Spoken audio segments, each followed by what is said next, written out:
Assalamualaikum warahmatullahi wabarakatuh. Di sini saya membuat video tentang materi biblioterapi atau yang bisa kita sebut terapi membaca buku dalam mata kuliah praktikum bimbingan konseling Islami. Oke, langsung kita mulai. Yang pertama, pengertian biblioterapi. Nah, terapi psikologis dengan membaca buku melibatkan 3 unsur, yakni klien, terapis, serta buku yang digunakan. Terapis dan klien awalnya bekerja sama mencari masalah yang hendak dihadapi atau diatasi. Lalu, terapis akan meresepkan buku yang perlu dibaca klien. Nah, membaca buku terbukti membantu klien dalam memahami masalah yang dihadapinya. Kegiatan ini juga meningkatkan fungsi terapi lain yang diberikan oleh terapis, serta membantu mengarahkan klien menuju perubahan yang positif. Biblioterapi atau biblioterapi adalah terapi yang dilakukan dengan membaca buku. Terapi ini dapat membantu serta meningkatkan kondisi kesehatan mental seseorang. Membaca buku dapat menjadi jembatan untuk memberikan informasi, dukungan, dan bimbingan kepada seseorang yang sedang mengalami peristiwa tertentu. Nah, selanjutnya di sini ada manfaat dari terapi biblioterapi. Manfaat biblioterapi sama dengan manfaat membaca buku pada umumnya. Membaca dapat menawarkan perspektif atau sudut pandang baru atau membawa pembacanya keluar dari zona nyaman. Membaca buku juga dapat meningkatkan empati, toleransi, dan kemampuan untuk mengenali emosi yang Anda rasakan. Nah, psikolog Ihsan menambahkan, dengan membaca buku seseorang dapat mengetahui bahwa mereka tidak sendirian dalam menghadapi masalah. Membaca buku tertentu dapat membuat seseorang sadar dan berusaha bangkit guna mengatasi permasalahan yang dihadapinya. Melalui biblioterapi ini, pasien akan diajak mencari informasi, membaca guidance atau panduan. Nantinya mereka bisa mengetahui tindakan apa yang akan mereka lakukan, ucap psikolog Ihsan. Nah, masih dikutip dari Verywell Mind. Sebuah tinjauan tahun 2017 mengatakan biblioterapi dapat menjadi pengobatan jangka panjang untuk orang dewasa yang mengalami depresi ringan. Di dalam tinjauan tersebut, peneliti mengamati 6 orang dewasa yang dilakukan biblioterapi. Nah, selama 3 bulan menjalani terapi tersebut, para peserta mengakui gejala depresinya berkurang. Biblioterapi kreatif juga terbukti efektif membantu anak-anak usia 5-16 tahun yang mengalami kecemasan, depresi, perilaku eksternalisasi atau agresi, dan perilaku prososial atau perilaku mementingkan atau membantu orang lain. Lalu, menurut hasil survei online tahun 2018, biblioterapi self-help dianggap mampu membantu mengatasi orang dengan gangguan makan. Gangguan makan dapat merusak suasana hati, citra, atau persepsi terhadap bentuk tubuh dan memicu seseorang menjalani pola hidup sehat. Nah, dalam metode biblioterapi, proses membantu proses penyembuhan. Tak hanya itu, ini adalah strategi untuk mencapai tujuan dari sebuah terapi. Hal yang paling membedakan cara ini dari metode lain, seperti terapi perilaku kognitif, adalah pendekatannya bersifat terapeutik.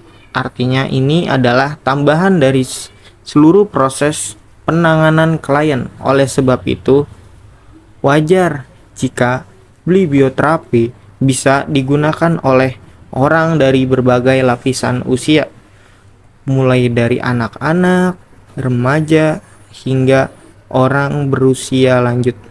Bahkan, metode ini bisa jadi efektif tak hanya untuk individu saja, tetapi juga kelompok. Ketika digunakan untuk terapi sebuah kelompok, biblioterapi memberikan ruang bagi partisipan untuk saling memberi dan menerima masukan.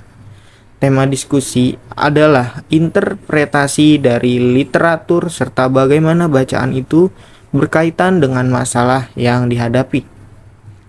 Cara ini dapat memperbaiki komunikasi serta membangun percakapan lebih dalam. Dengan demikian, koneksi antara setiap partisipan bisa terbangun. Nah, memberikan waktu bagi klien untuk membaca sebuah literatur di luar waktu konseling akan membantu menuangkan rasa empati, mengenali diri sendiri, hingga membangun sudut pandang lain. Nah, ada beberapa manfaat lain dari terapi dengan menggunakan buku. Seperti yang pertama ini ada mengenali masalah yang dihadapi seperti itu.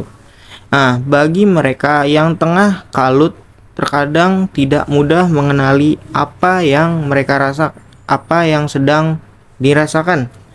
Semuanya terasa bagai benang kusut. Membaca buku lewat biblioterapi akan memberikan sudut pandang baru terhadap masalah pribadi yang tengah dihadapi. Tak hanya itu, membaca literatur juga membantu menemukan cara menyelesaikan masalah, memahami diri sendiri, serta mengenal apa yang dirasakan. Nah, selanjutnya yang kedua, terapis semakin mengenal klien ketika baru bertemu untuk pertama kalinya. Nah, belum tentu terapis atau konselor bisa langsung memahami apa yang dihadapi kliennya. Memberikan rekomendasi sebuah bacaan dapat membantu memperdalam pemahaman satu sama lain. Ini akan menjadi titik awal untuk menerapkan metode-metode penanganan berikutnya. Selanjutnya, melihat cara orang lain membaca buku. Melihat orang lain membaca buku juga memberikan gambaran bagaimana orang lain menyelesaikan masalah serupa yang dihadapinya. Karakter dalam buku atau bacaan biasanya berada dalam situasi yang serupa seperti klien. Ketika klien mampu melihat dari sudut pandang karakter dalam buku, akan terbangun koneksi secara emosi.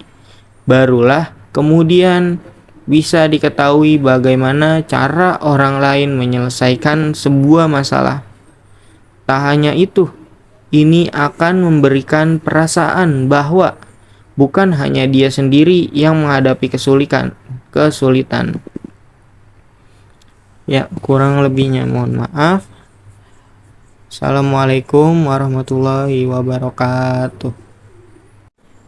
Oke, sebelum kita lanjut ke video terapi senyum, saya akan menjelaskan terkait terapi senyum tersebut dan beberapa manfaat dari terapi tersenyum. Nah, Anda sudah tersenyum hari ini? Ada juga yang menyebut bahwa Senyuman adalah ibadah. Tanpa mengira isu, faedah, senyuman sememangnya dahsyat untuk hati, jiwa, dan badan. Terdapat banyak sebab untuk kita tersenyum lebih kerap yang boleh dirasai untuk diri kita sendiri dan orang-orang di sekeliling kita. Inilah sebabnya mengapa kita perlu tersenyum lebih kerap untuk diri kita sendiri, gembira. Nah, di sini beberapa manfaatnya. Yang pertama, tekanan terhakis atau berkurang. Kita cenderung tersenyum apabila kita gembira dan gembira. Malah, senyuman dan kebahagiaan sebenarnya mempunyai hubungan timbal balik. Senyuman bukan saja membuat rupa wajah kelihatan lebih terang, malah dipercaya dapat membantu melegakan tekanan. Percaya atau tidak, senyuman membantu melegakan tekanan walaupun kita mungkin tidak lagi tahu bagaimana untuk tersenyum. Apabila minda rendah, bukan saja untuk diri sendiri, tetapi juga untuk orang-orang di sekeliling kita. Yang kedua, meningkatkan mood. Pada masa sedih, muka kita akan tersenyum. Susah untuk tersenyum. Nah, ya ia tidak mustahil mood akan bertambah baik. Seperti itu. Nah, yang ketiga, membantu meningkatkan sistem imunisasi badan. Bukan saja untuk kesehatan psikologi, faedah senyuman juga boleh memberi kesan kepada sistem imun tubuh manusia. Senyuman juga meningkatkan sistem imun karena ia membantu kita menjadi lebih tenang dan santai. Nah, yang keempat, bantu untuk kelihatan lebih menarik sebagai bonus faedah senyuman untuk kesehatan psikologi dan perobatan. Senyum juga menyediakan kebaikan dalam penampilan diri. Senyuman akan membantu kita kelihatan lebih menarik dan itulah sebabnya kita sering lebih selesai berada dekat dengan orang tersenyum. Yang terakhir, membantu kita kelihatan lebih muda. Senyuman bukan saja membuat kita lebih menarik, tetapi juga membantu kelihatan lebih muda. Otot-otot yang kita gunakan untuk tersenyum membantu mengangkat muka. Jadi, ya lebih kelihatan muda.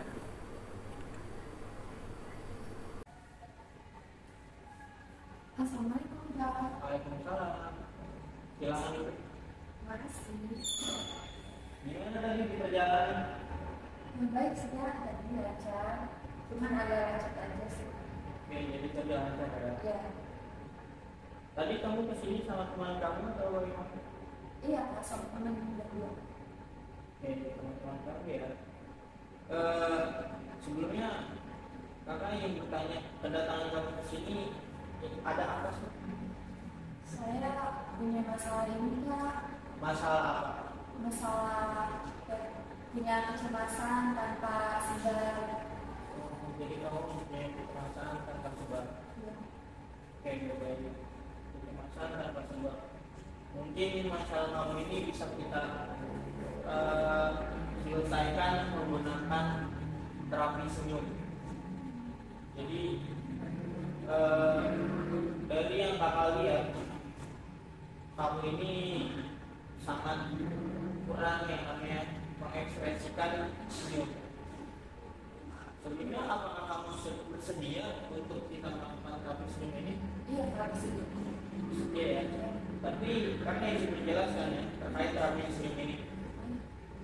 Jadi terapi senyum ini adalah salah satu teknik yang menggunakan media kaca, di mana kamu bisa mengekspresikan ekspresi hati, ekspresi wajah melalui kaca tersebut, dan kamu bisa melihat di kaca tersebut ekspresi kamu seperti itu. Apakah dapat dipahami? Iya Kak. Oke. Jadi akan memberikan kaca ya. Oke. Kita makanya silakan kamu lihat. Kira-kira apa sih yang kamu lihat dari kaca tersebut? Lalu saya lupa, saya yang hapus juga kurang senyum. Jadi kamu melihat muka kamu ini kaku dan kurang senyum ya? Iya. Mungkin ya dari permasalahan kamu cemas yang tersebut ini, menurut saya salah satunya itu kamu kurang tersenyum. Jadi di kaca ini kamu terlihat agak kaku dan agak cemberut seperti itu. Oke, baik. Mungkin kita bisa melakukan terapi senyum ya. Apakah kamu sudah siap? Siap. Oke. Sekarang kamu tarik bibir kanan kamu, kanan 2 cm ya. Yang sampingnya juga ditarik 2 cm. Kamu melihat melihat kaca ini, kamu tahan sampai hitung ya. 1, 2, 3, 4, 5, 6, 7. Oke. Gimana perasaan kamu? Ini sudah lebih kelihatan beda aja dari pas Lebih membaik ya? Iya, baik. Serius, kamu lebih membaik. Kalau gitu kita bisa mengulang lagi. Boleh. Oke, coba ya. Sekarang kamu tarik 2 cm, Ya. kamu tarik lagi yang sebelahnya 2 cm. Maka itu kamu lihat kaca. 1, 2, 3, 4, 5, 6, 7. Oke, gimana perasaan? Apakah sudah membaik atau Baik, Kak. sudah membaik ya? Ya. Oke, baik. Sekarang kita melakukan senam wajah. Pertama, letakkan jari telunjuk kamu ke samping dahi. Ya, mungkin dilipat dulu kacamatanya. Kamu letakkan di sini. Lalu kamu putar-putar, maka akan menghitung selama 10 detik. 1, 2, 3, 4, 5, 6, 7, 8, 9, 10. Nah, sekarang kamu taruh di alis.